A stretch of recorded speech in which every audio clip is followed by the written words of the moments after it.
Hey folks, my name is Derrick Tung. I'm the owner of Paulie's Logan Square, and welcome to the COVID-19 shelter-in-place in Chicago. We are doing this for the Paulie's Logan Square Employee Relief Fund. Today, I'm going to show you how to make ramen pizza.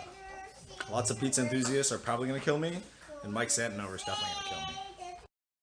Alright, to make ramen pizza, we're going to keep this really simple. You don't need really fancy ingredients, so you could. You know, I had some top ramen left over in the closet. This is a little fresh grated Parmesan cheese, probably the most expensive thing here. This is just some Ralph homemade marinara sauce. You can buy this from Costco. And the mozzarella cheese, also from Costco. We're keeping it super simple today, just to see how it comes out and to make life easy for you. You can upgrade any of these things, especially the mozzarella cheese. I would recommend getting your own block and shredding it, because this stuff definitely has some cornstarch and flour to prevent it from caking. So it's always better quality when you shred your own. But for now, we're just gonna move forward with this. All right, to start out, here's what we're gonna do. We're gonna bring a pot of water to boil. We're gonna set our oven to 450 degrees. You can see that it's not quite there yet. And we're gonna make sure our daughter doesn't fall off her chair when she's walking around. All right, so here we've got 2 packages of ramen. Your choice. Go with the cheap stuff, honestly, because you're not gonna be enjoying this ramen except for your pizza. We're gonna take out our seasoning packets. We don't need those. We'll save them to season something else in a future session. And we're gonna drop our ramen in some boiling water, and we're not gonna overcook it. The goal is to just soften them up and loosen them up a little bit. We wanna cook it for probably about 2 minutes or less. Get it ready, and then we'll pull it out and get it drained and start drying it off. Alright, so we've cooked our ramen. It literally took like a minute and a half. You do not want to overcook it. You just want to loosen up and prevent it from getting flexible. And now I'm going to drain all the water. So be careful when you do this. Using a small pot with a lid helps you drain it really well. Just watch out for the steam. You want to have enough space so that the steam doesn't come up and burn you. But otherwise, just drain it really good because we want to get all that water out, alright? Once it's drained, we'll get ready for the next step. Alright folks, we're on our next step right now. Our oven is preheated, and I've taken a 10-inch cast iron and we're just put a little bit of olive oil in there until it's starting to shimmer and smoke a little bit. We're going to take our ramen, give it a little fluff, and so you can see it's not really cooked all the way through to the point that it's too soft. And we're just going to flip it in here real carefully, because you don't want to get any, if you drained it well, you don't have any extra water. And what we want to do is take a metal spatula or some type of spatula, ideally metal, because if you're dealing with that kind of stuff, spread it out a bit until you have a nice round circle with ideally not too many gaps. Because the biggest thing about ramen pizza is that there's going to be gaps, and the cheese layer is going to leak through those gaps. So, now, let me show you what's going on here. As you can see, we've got our ramen pizza set up.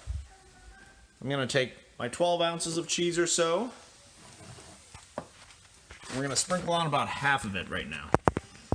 And just half of it to spread out across the top. And the reason why we do cheese first is because if you do sauce first, it'll literally just leak right through. And so you want to create a firm layer of cheese as it bakes that'll kind of sandwich the sauce so that the sauce doesn't go anywhere. And so kind of like Detroit style, you can really push this cheese all the way to the edge, which is nice. And that cheese is just going to become crispy cheese as we go. So we got the cheese down. I'm keeping it simple. We're using our Rouse homemade tomato sauce.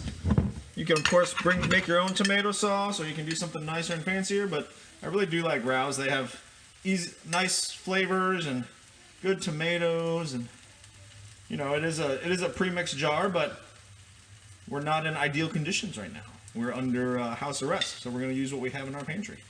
So I'm going to throw some tomato sauce in there to give it a little bit of flavor between, so it tastes a little bit more like pizza. And this is a time where if you want, you can definitely start adding some other ingredients right after you throw the tomato sauce on. Now after the tomato sauce, I'm going to show you something real quick. You can see this already. Some of those edges are already starting to caramelize. So we're going to want to get it off the heat pretty soon and get it into the oven. So after this, it's going to take about 20 minutes or so for us to bake it all the way through. I'm throwing the rest of the cheese on. I'm just spreading it out so that we have our ramen pizza.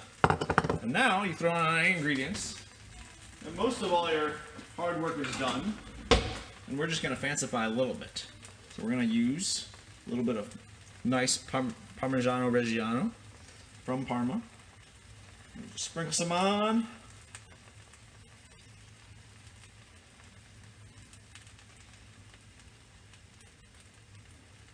There we go.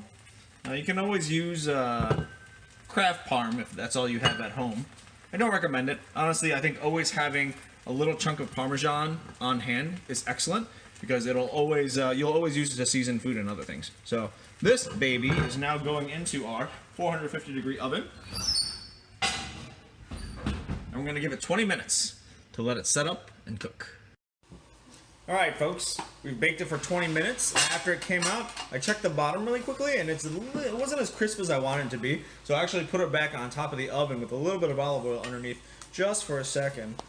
Just to heat it up and try to crisp it up some more. And we'll see, we've got this beautiful pizza coming out. I'm going to drop this pan off. We're going to come on over and give it a little grate. Just to, you know, class it up a little bit with some, just a zhuzh of fresh Parmesan on top to finish. That's my wife in the background laughing at me. A zhuzh. Just a zhuzh. Just a zhuzh. I don't know how you spell zhuzh, but that's okay. And now we will take, this is what I like to use to cut pizza whenever it's certain sizes, so it also serves as a good zombie killer in the apocalypse. And here we go. You can see it's got a really nice crust all the way around it. Give it a cut. Let's see if it crunches. Oh yeah, there's a good crunch in that. You can see. Let me see if I can show you this. Woo, without burning my hands. You can see.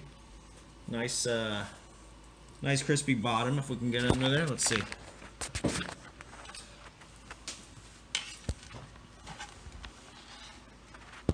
Nice and crispy bottom that you can barely see. And that pizza's ready to eat. So, if you like what you saw today for your COVID survival out of your closet, please take a moment and donate below. There's a link below us for the Paulie G's Logan Square Employee Relief Fund. All my staff would greatly appreciate it. It'll be split evenly across all the staff. It'll help them with things like rent, groceries, and other living expenses, especially since a lot of the staff can't work right now.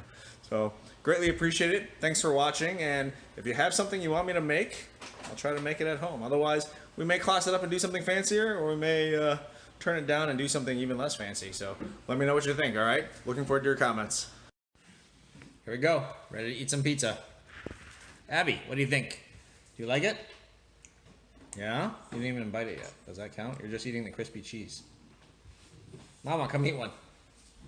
Hot. Is it hot? Mama, come eat one. Quickly. You're not going to have this as part of it, are you? I might. Now I might have to cut that part, but we'll see. Oh, look at that. Burnt cheese edge. Soggy bottom. Bottom probably could have used some more crisp. Oh, I hear a crunch. First reaction?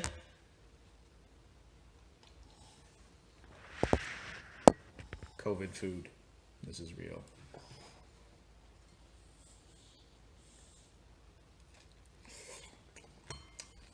Abby. It's fried noodle pizza. Abby. You're not even eating the pizza. You're just drinking. Say bye, Abby. No, I want a crunchy. Okay, I can do a crunchy. Hot. And then say thanks for watching. Thank you for watching. No, just for Abby. Okay, go.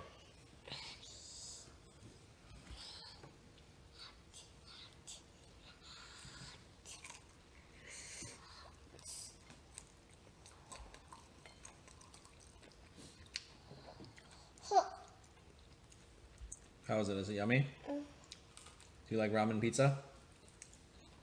Okay, say bye-bye. Okay, so we're in round two. after we ate a full slice. Kathy, what did you think? It's better than I thought it would be. Picture.